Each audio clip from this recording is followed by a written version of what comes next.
મળતી માહિતી પ્રમાણે અંકલેશ્વર તાલુકાના આંબોલી ગામની મૂળ રહીશ પરિણીત યુવતી પોતાના પતિથી અલગ સારંગપુર ગામના યોગેશ્વર નગરમાં હત્યારા રોહન વસાવા સાથે લિવ ઇન રિલેશનમાં રહેતી હતી. તેને બે નાના બાળકો પણ હતા. તેના રોહન ઉપરાંત રોહનના જ મિત્ર રીતેશ વસાવા સાથે પણ સંબંધો હતા.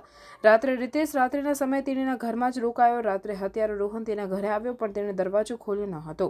આથી તે ઘરની બહાર બેસી રહ્યો હતો. વહેલી પરોઢે દરવાજો ખોલ્યો કે તરત રોહન ઘરમાં ઘૂસી ગયો અને પ્રેમિકાને પોતાના મિત્ર રીતેશને કળંગી હાલતમાં જોતા ચપ્પાના ઘા ઝીકી હત્યા કરી દરવાજો બંધ કરી ભાગી ગયો હતો.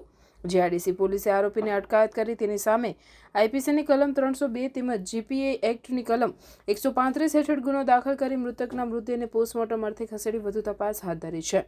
અંકલેશ્વર જીઆઈડીસી પોલીસ વિસ્તારમાં સારંગપુર ગામના યોગેશ્વર નગર ખાતે ભાડે મકાન રાખી લિવ ઇન રિલેશનશીપમાં રહેતા હોય અને ગઈકાલે અનિતાબેનને રોહન સાથે બોલાચાલી થતા એને ઘરેથી જતો રહેવા કહેતા રોહન પોતાના ગામમાં ગયેલ.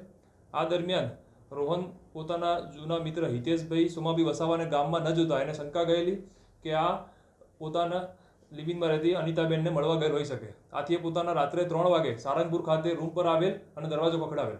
દરવાજો ન ખોલતા સંતાઈને બહાર બેસી રહેલ અને ત્યારબાદ સવારના 5 વાગ્યામાં દરવાજો ખોલતા અંદર હિતેશ જોવા મળતા એને ગુસ્સામાં આવી હિતેશ પર અને ત્યારબાદ અનિતા પર શરીર પર છરીના આડેધડ ઘા મારેલ અને બંનેનું મોત નિપજાવેલ. ત્યારબાદ પોતે રૂમને લોક મારી પોતાના ગામ જતો રહેલ અને ત્યારબાદ પોતાને અંકલેશ્વર એ ડિવિઝન પોલીસ સ્ટેશનમાં 4:30 વાગે સાંજે સામેથી આવી અને પોતે આવા 2 લોકોના મૃત્યુ નિપજાવેલ છે તેવી કબૂલાત આપી, જેના આધારે અંકલેશ્વર જીઆઈડીસી પોલીસ સ્ટેશન લાવવામાં આવેલ અને સ્થળ પર લઈ જતા પોલીસને અનિતાબેન અને હિતેશભાઈ મરણ હાલતમાં મળી આવેલ, જેના આધારે હાલમાં સુનિલભાઈ રાજનભાઈ વસાવાનાઓની ફરિયાદ દાખલ કરેલ છે અને આરોપીને અટક કરવામાં આવેલ છે. આગળ તપાસ કાર્યવાહી ચાલુ છે. તો બીજી તરફ અનિતાના ભાઈ અને ફરિયાદી સુનિલ વસાવાએ આ મામલે સવાલ ઊભા કરી એક જ વ્યક્તિ બંનેની હત્યા કેવી રીતે કરી શકે તેમ કહી આ મામલે અન્યની સંડોવણી હોવાની આશંકા વ્યક્ત કરી છે. પર ઝઘડિયા પોલીસ સ્ટેશનથી ફોન આવ્યો હતો અમારા બાજુવાળા પર.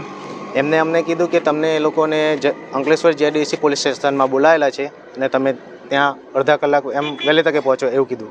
તો અમે ત્યાંથી નીકળ્યા તો અહીંયા આવીને પોલીસ સ્ટેશનમાં આવ્યા તો અમને પોલીસ સ્ટેશનમાં એવું જાણવા મળ્યું કે તમારા ભાઈનું મર્ડર થયું છે અને એ મર્ડર એમના મિત્રએ કર્યું છે જેમનું નામ રોહન કરીને છે.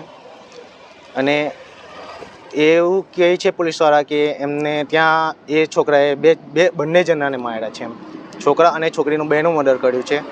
તો હવે એક માણસ બેનું મર્ડર કેમ એ રીતના કરે એમ. તો અમારો સવાલ એ છે કે એક માણસ એ જણને મારી ના શકે એમ. તો એમની જોડે કોઈ બીજા બી હશે કે જે લોકોએ એનો સાથ સહકાર આપ્યો હશે કે જેના કારણે આ બે મારા ભાઈ અને એટલી છોકરીના